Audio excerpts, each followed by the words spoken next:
இஸ்ரவேலில் இருக்கிற மற்ற எல்லா பிள்ளைகளைப் போல இதுவும் ஒரு சாதாரணமான பிள்ளையாய் பிறந்திரும். அவள் பல வருஷமாய் காத்திருந்து தேவ சமூகத்தில் போராடி ஜெபித்து பெற்றுக்கொண்ட அந்த காரியத்தை ஆண்டவர் கொடுத்த பொழுது அது இஸ்ரவேலுக்கே ஒரு ஆசீர்வாதமான ஒரு பிள்ளையாக மாறினது.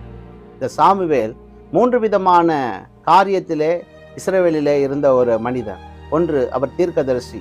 2வது, அவர் ஒரு ஆசாரியனாக. 3வது, அவர் ஒரு நியாயாதிபதியாக. 3 பதவியிலே இஸ்ரவேலிலே இருந்த ஒரு மனிதன். தேவனுக்காக உண்மையாய் வாழ்ந்த ஒரு மனிதன். ஆகவே தான் அன்னாள் சொல்லுகிறாள், கர்த்தரிடத்தில் அவனை கேட்டேன் என்று சொல்லி அவனுக்கு சாமுவேல் என்று பெயர் வைக்கிறார்.